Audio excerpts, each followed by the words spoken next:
Hey, everybody, DJ Leadville Guitars. I'm sorry, it's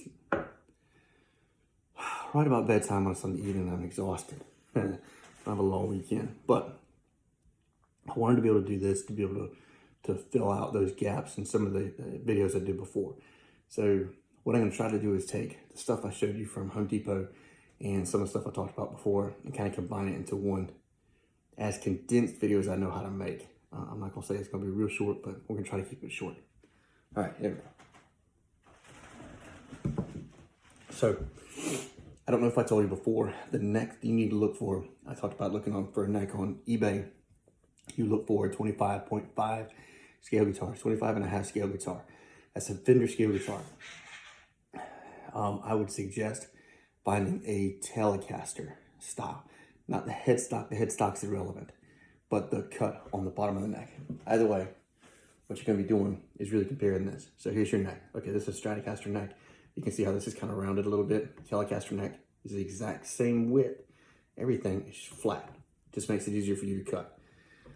So when you go to get your stuff, this is one of the biggest things I want you to get. Look for this. Also know what your layout's gonna be. Do you want humbucker? Do you want one humbucker? Do you want one single coil, two single coils? What do you want to do? That's gonna make the big difference here. What I'm gonna show you on this one is the most simple way I know to do it. So that way I can kind of standardize this thing, all right? So Fender standard neck. Okay, this is actually a Squier neck. Give you an idea of what we're looking at. This is for a Stratocaster. Telecaster is a little easier to cut, but there's only one difference, and I'll show you that. So get your neck. You're gonna have your two pieces of plywood that are 1 inch thick, 12 inches wide, 24 inches long, two of them, okay? Most of this is gonna be done before you cut the body shape out. Now, what I'm gonna be using, for example, already has a body shape cut out of it. You're just gonna have to kind of visualize with me, okay? So, very first thing I want you to do, get your two pieces of poplar. I suggest poplar because it's a very good wood. It's a hardwood, but it's also very easy to work with. It's not as hard as, let's say, oak. If you go to Home Depot, that's really going to be your only hardwood options. To get the two pieces of poplar, like I showed you the other day, I think on the video, I think we showed it was like $7.75. So you're going to walk out of Home Depot having spent, 15 bucks. Okay. Matching up. When you go to put them together, like I said, this is cut, so just bear with me. Try to make sure you've got it as close as you can, okay? Look at that before you leave Home Depot. Try to find two very flat pieces. So when you hit here, you really don't want a gap. You want as little gap as humanly possible.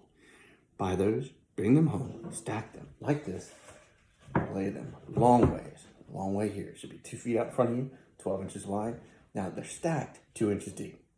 2 inches is actually more like 1.75. Okay, lay out a grid. I suggest using 1/2 inch measurements. Get a yardstick on your square that is your wood right now.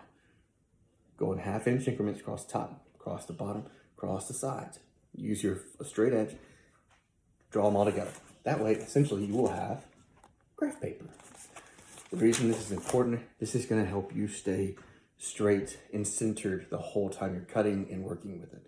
Okay, like on this one, most of the rest of my grid is gone, but you can still see my center line. That's gonna be extremely important here in a little bit. I'll explain why. Draw your grid. I would use 1/2 inch marks. Straight edge, have it all laid out for you. Now, when you finish that, figure out which one of those is your center line. Whichever one of that is your center.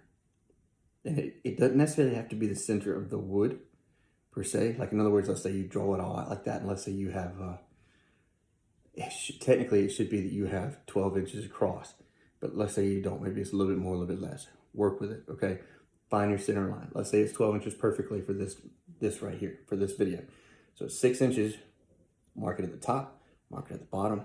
Draw you a thicker line. Use a pencil the whole time. Do not use a pen. Do not use a marker. It will stain the wood and you'll never get it off. You might, but you're gonna sand a lot.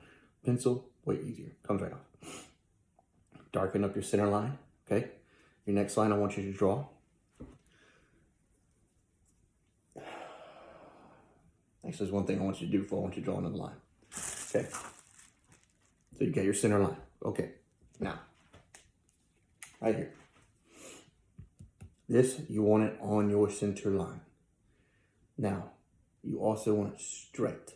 So, when you're laying this out, use your lines to help you line it up, okay? Use your parallel, use everything, and make sure it makes it so much easier to keep it straight for you, okay?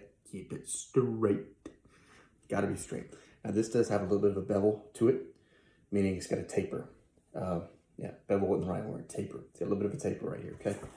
Pay attention to that, line it up. Now, when you line it up on yours, line this up, this bevel right here, you see on the neck, it's on both sides. Line that up about with the top, okay? Use this bottom to make it straight, along with your lines that are running horizontally. All right? Bring it up there high. Now, I say that because even if it winds up being too deep into the body, like the neck sitting too far in, we can take that off. If it sits too far up, we cannot add more, okay? So do it about right there. As you can see mine, right here, this bevel is coming down. This should be the edge of your wood. Just imagine the edge of my pad is the edge of your wood, okay? With your pencil and it being centered, draw a line, okay? Trace around on here, on the outside of it. Lay your neck off to the side. You should have something that looks a little bit, yes, it's sideways, sorry, but like that, okay? That's gonna give you your line. Now, also, while you're having your neck laying there, still in the same position where you just drew that. So you have an idea. Take a measuring tape, measure from the nut of the guitar. The nut of the guitar is the piece that's right here. It's actually missing on this one, which makes it a lot of fun, but the white part that's right here is typically white, might be black, might be some other colors. This one, the one closest to where the fretboard ends up here, right there is where you're gonna measure from. Pull that line down to 25.5 inches. Mark it. All right. Now, when you mark that, try to mark it in several places. Usually the way I do it, mark it on either side of the yardstick, okay? That way you have 2 points, okay? 25.5 inches. From there, get you another straight edge, lay it here at the 25.5 inch mark. Draw it straight across. If it's not already aligned perfectly there, that's fine. You haven't missed anything. But draw you a new line, and this needs to be darkened so that you'll have a darkened center line and a darkened line at 25.5 inches. I'll explain more about that in a minute. To Sunday. Now that you have those two, okay? We're getting ready to cut out for the neck, but I do not want you cutting out for anything else until you know what bridge you're going to use. In this application, because like I said, to standardize this video, you are going to use a Telecaster humbucker style bridge. They're very inexpensive. You can find them on eBay all day long for like 10, 12 bucks. Super inexpensive. Here's why. Because once this is all lined up, oh, you can see me looking at me. That's very strange.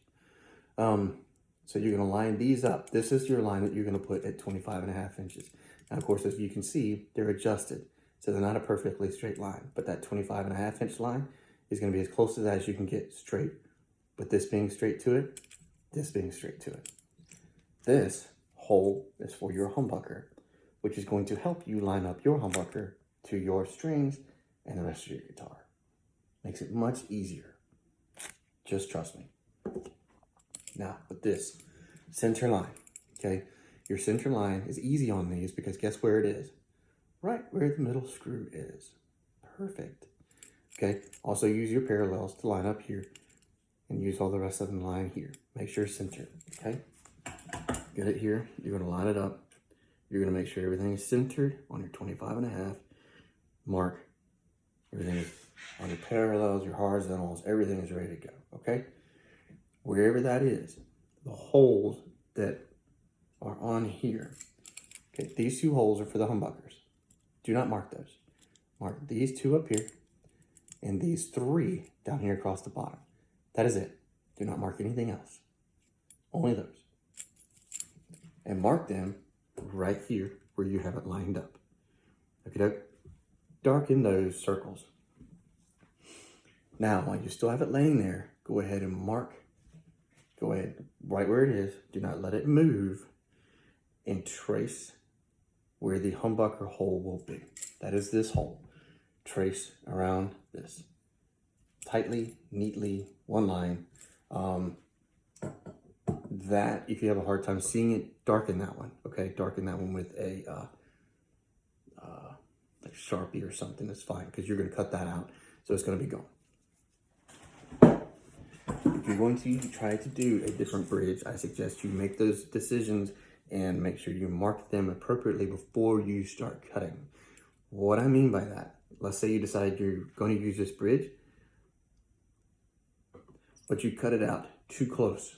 So if you cut this hole down here, it doesn't work. Or if you cut it way up here, it doesn't work, okay? You don't have exactly a whole lot of play right here. When you start cutting out, this is what's gonna cover your hole, your cut line. It's gonna be underneath this bar, okay, and here and here. So if you get to messing with it and it's off, too bad.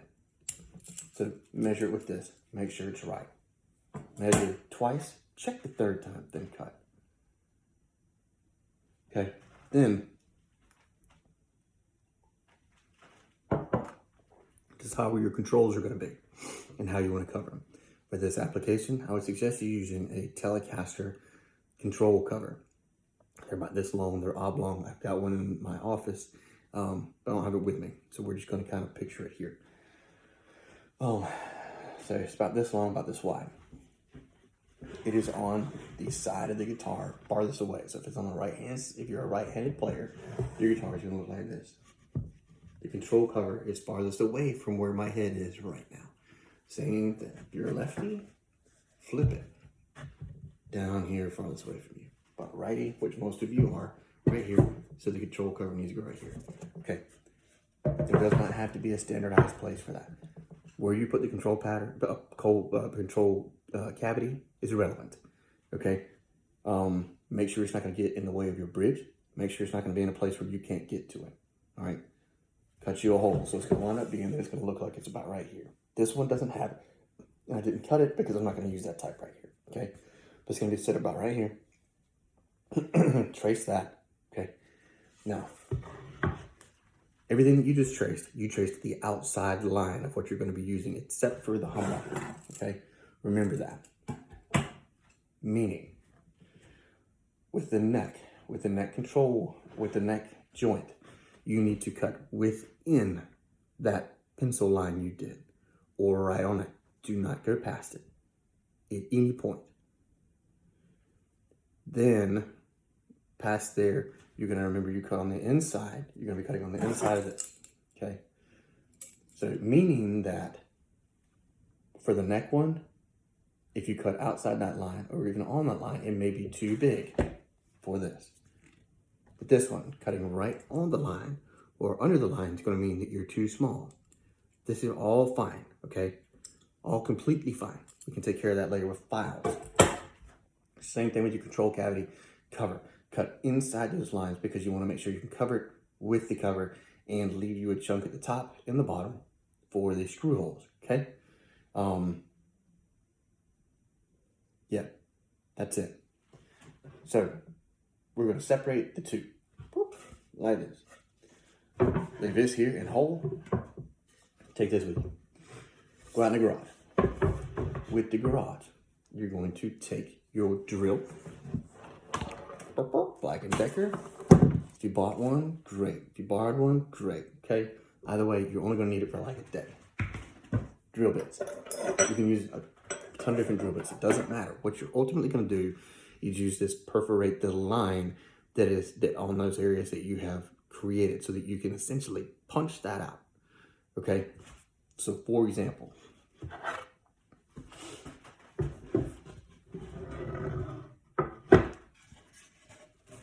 if you're going to cut along this line, we're going to literally screw into the wood all the way through along this line. Now, here's the thing to remember. If you go on the line, and you put this drill bit on the line, guess what? You're cutting out over the line, and it's not going to work. Make sure you stay on the inside of this line. Compare up the edge of your drill bit to the edge of the line before you drill. Got it? Got it. Use that same pattern. Go all the way down to your corner, go all the way across, and then go back up. Do it over and over and over again until this wood gets loose. Now, drill it until, when I say loose, if you start hitting this with a hammer or something, you're going to crack the rest of the wood. Then you have to start over. Drill, drill, drill, drill, drill, drill, drill, drill, drill. Okay? Drill, drill, drill, drill, drill. With something like this, it's going to take a little less time. But you have to be more careful, because if you go over the line a little bit on this, because it has a wide, like this one's a 32 millimeter, or 32 millimeter. That's going to take off a lot of wood. Okay, so if you go over the line, you can't put it back. Too bad, so sad. And just to give you an idea, let's say we go to use this to drill for the humbuckers, and you compare that hole width to the humbucker. If I'm off at all, it's going to take off too much. Got me? Got me. Drill along the lines of the neck joint and along the lines of the humbucker joint, of the humbucker hole. In this application, we're only going to set it up for one humbucker. Okay, if you want a second one, I can tell you how to do that, but that's not what we're going to do. We're trying to keep it simple here. One humbucker. Okay? When you get done, it will look like this. The only difference between yours and mine is you will also have a control cavity right here. Okay? Take your neck. Make sure your neck is a good fit. When it goes in, it should fit nice and snug. Have very little play, if any. Okay? That's going to help you a lot. You make sure that's right. All right, if you have a strat neck, make sure this curvature right here meets the curvature of this. When you put this on, you should not see huge gaps. If you have a tiny gap, fine. Look at it from the back or the front. If you start seeing light, then you need to be careful, okay? You may have taken off too much. You may not have, but you may have. If you see light through it, you may have taken off too much, okay? For the most part, you really shouldn't see light. If you see a sliver of light, that's one thing. But if you see light, that's different, all right? Now, humbucker shot.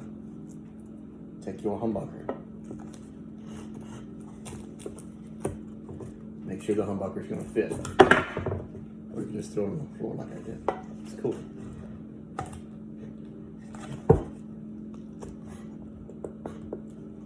You want a snug fit, you don't want it too tight. Now, with this one, you saw and heard me push it in there. This is technically a little bit too tight. Not a big deal, because we're gonna have done the same thing. You'll have drilled around it and punch it out. You will have drilled around this, so you will have a square hole. All humbuckers are mounted with these. Once your square hole is done, take this, face it in here this way. So mount it in backwards, okay? That's where it should sit, mounted in backwards. Draw around these wings, go back in, and you can either drill those out or you can file them. Either way. Now with both of the holes, files are your friend. They take off enough wood to not drive you crazy, not so much wood that it's going to cause you a whole lot of pain. Where you have drilled, you will now have lines that kind of look like this.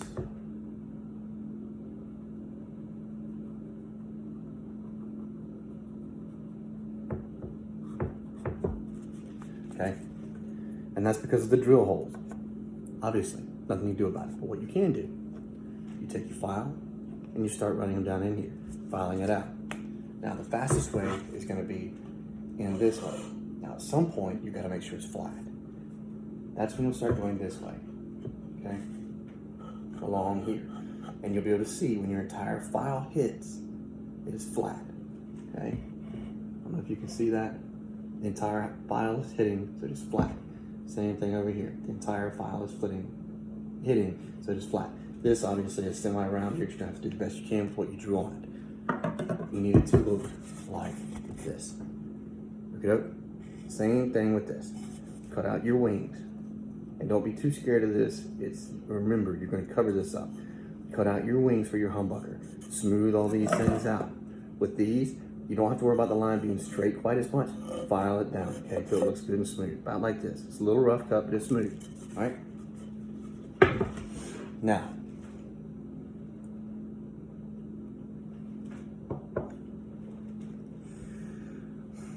same thing with your control panel. Make sure you open that all the way up. Knock out the piece of wood. File it. File it down until it looks good. Make sure that with your control panel, you have enough room on the inside to fit the controls you need to put in there. With the way we are doing this, a Fender style 3-way switch may not fit.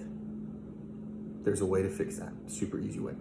Now, before we're done with all this, the last thing we're gonna do is flip it over on the back side, okay? So this is how it would sit, looking like a guitar. Flip it over on the back side. Okay. You can see where your humbucker hole is and your control cover is, okay? With a file.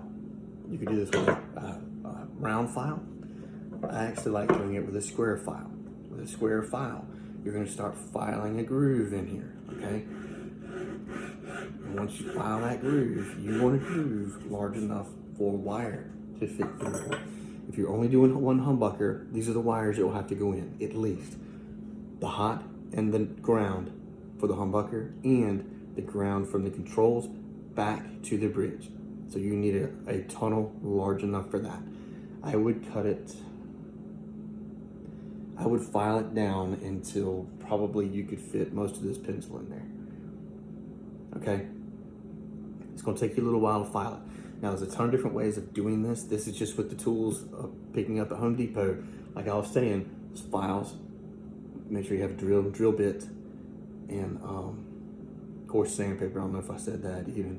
I assume that was a given. File that down all the way from the humbucker to the control panel.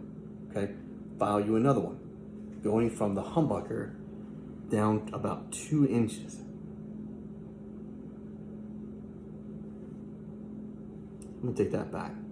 File it down for about 1 inch down. Same way, same type of channel. It doesn't have to be quite as large, just large enough for a ground wire to be able to go in it. So you'll have a straight one going down. It doesn't end anywhere. Actually, yes, it does. We'll work on that in a minute. Okay, file that one down from right there, down just a little bit, okay? About 1 inch down, okay? Remember, about where this is, where you see this is my 25 mark, 25.5 inch mark. This tunnel on the back side should go down about right here. Then, once you're done with that, before we're completely done cutting up stuff, you're gonna take a drill right here. You're gonna drill all the way through until you get to that tunnel you've created on the back side. Okay, so far, you've cut this out, you drilled it, cut it, smoothed it. Drilled it, knocked it out, smoothed it. Okay, filed for your control panel, filed for your ground to your bridge, and drilled one hole that you're gonna see come out inside, right in here. Remember these 3 that go to your bridge, and these gonna come out right underneath there. Okie doke? Okay. Now, at this point, it's gonna look something like this. You'll see all the way through it, all right? Take your square front piece and your square back piece. However it is, if you lay them like this, that's how you want it. Flip it over. Open it up like a door. On this piece, wood glue. I use Gorilla wood glue. As far as I'm concerned, it's the best stuff going. What I do on it, I go real light on it, and you can use a spatula, you can use sometimes I get real lazy and I use my finger. Just smooth it around there real good. You don't want it real thick, you only want a thin layer of it, okay? There's no point in it being really thick. The same thing on the underside of your top. The entire thing, all the way to the edge. All the way to the edge, okay? All the way around, all the way through here, everywhere. if you're gonna go heavier anywhere, I'd almost assume you go heavier around the edges. Okay, make sure you cover the entire thing, thin layer. Now, match these up to where all the sides match, front, back, top, Good. Now once it's there, put a little pressure on it and start pushing it out. You ought to see a little bit of glue start to ooze out. Get you some heavy stuff. Now, in an ideal world, you use clamps. I told you we're gonna do this simple, okay? Household stuff. You got weights at home, you lift weights, put some weights on it. Try to evenly distribute it. So if you can, instead of like throwing 125 pound on it, it may be better to distribute that weight a little more, or put a board on top and then put the 25 pound weight on top. That way it's kind of providing even pressure. And what you're doing is making sure that you're gonna try to make sure that this gap is as little as possible, okay? Now, you're done with that, hallelujah. Let that sit at least overnight. As soon as you put the weight on it and you start to see the excess come out here, go ahead and get you a damp paper towel, wipe that off, okay? Wipe it off those edges so it's not just hanging out there. Go ahead and get rid of it all best you can, okay? You're gonna have more. Don't worry about taking your weight off. Try to get around to it. We can scrape it off. Let it sit overnight. Whew. Have you a drink? Good job. Let it sit overnight. Next day, using your grid that's still on here, draw your body style. Okay, your body style, completely up to you. That's the cool thing about a guitar.